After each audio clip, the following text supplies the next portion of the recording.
Hey everyone, welcome back to the channel. You may or may not have seen my recent birthday live stream for 2024. This video is to give a recap of all the sets that I built during that live stream for those who did not get the chance to catch it. The third set that I built is the LEGO City Arctic Explorer Snowmobile. As you can see, I already built this, and I built this on a live stream.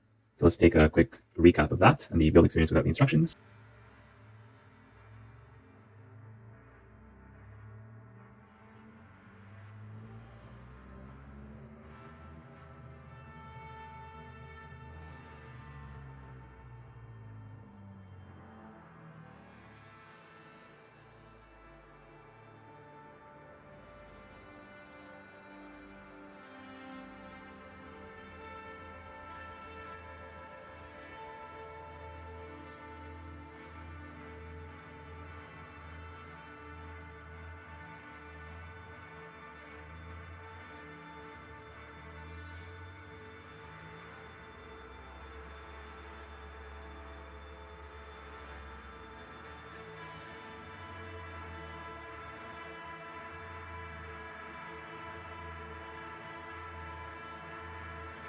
It contains two main components, the Arctic and the Snowmobile. Let's take a look at the Snowmobile first, and actually the minifigure that is driving it. So you have here a minifigure that looks very cheerful and very adventurous, and that's quite nice to see.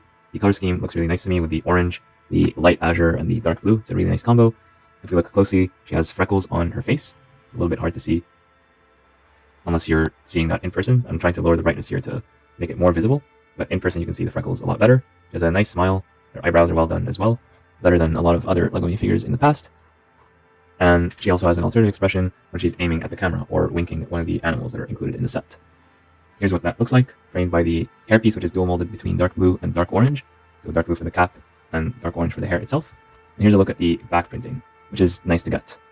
And in addition to that headpiece, she also gets a helmet, which is done in dark blue and white. This way she can stay safe when driving the snowmobile. And so the idea here, according to the box, is that she's supposed to stand. You just move her hands and orient them correctly. I let her stand here before, so they should already be pointed properly, and yeah, there we go. And we'll just fix her in place. So yeah, that's a pretty good look right there. We could travel for miles and miles in the snow with this thing. So the snowmobile itself has a nice color scheme, again with the same three colors. So I like the consistency right there. On the back is carrying a camera, we'll look at that a little bit later. But it's held on to here with clips. These pieces right here represent the snowmobile treads, although of course they don't actually move, besides moving a little bit like this, but there's no actual treads here, and I think that's understandable given the small size of this particular build. Yeah, this is fun to play with. Kids can play around with this for a long time. I do like the inclusion of this logo here. It's not as iconic as the space logo yet, but it's nice to have a consistent icon for land and sea exploration in addition to the LEGO space logo for space exploration.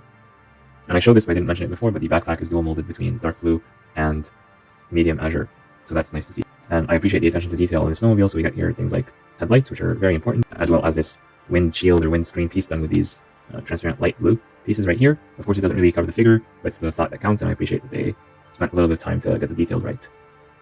And another detail here at the back, you see that it's using this trans red piece just to indicate a brake light, so that's another nice attention to detail. So overall, the snowmobile is good. Now let's move on to the camera. It's a very quick build.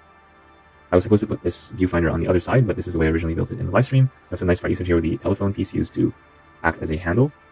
And here we have this, I believe it's a bucket piece that we're repurposing here for the camera lens, and then this piece right here is just to clip it onto the snowmobile or put it down somewhere on a hollow stud. So for example, this is a hollow stud, and we could put the camera right here while we're doing some work. So it's good that they give us these options as well. And now let's move on to the Arctic terrain. So what do we have here? We have a little bit of terrain and some animals. The terrain here, what you see is what you get. This is the dark azure, as opposed to the medium azure used for the minifigure itself. So there's a difference between this blue and this blue. This one is darker, and I think a bit more intense, if I had to guess.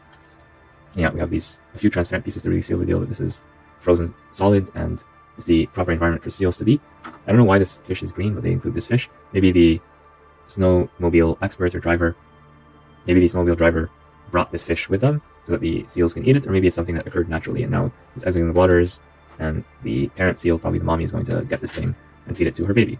So yeah, very cute combination. Here's the mother or parent seal, very cute printing on the face. We have a hollow stud at the top, and it's a 2x4 at the bottom. So very, very nice to see. And we don't get too many new animal molds from LEGO, so whenever they do one, make sure to hold on to it. Maybe it's going to become the goat of the future. And the baby is just so adorable. Look at that, it's so cute. So yeah, this is definitely a welcome addition, and in fact many people call this up the LEGO City Seal Battle Pack, just because they care only about the seals and nothing else. Now, I would care about the whole set, including the figure, the snowmobile, and the seals, and for the equivalent of $10 US, so 10 US or $14 Canadian, get all this stuff. I do think that's reasonable. Of course, I would like to get more minifigures, more animals, cheaper price, but you can't always get everything that you want. And by LEGO standards, this is pretty decent because these animal molds are pretty expensive to produce and put them in various sets. So the fact that we get 2 customized animal molds with printing and stuff, plus this fish on top of it, I think it's very reasonable to ask what LEGO is asking for this particular amount of stuff and all the stuff that you can do with it. So yeah, that sums up my thoughts on the LEGO City Arctic Explorer Snowmobile. What do you think? Let me know in the comments down below. I'll see you all in the next one.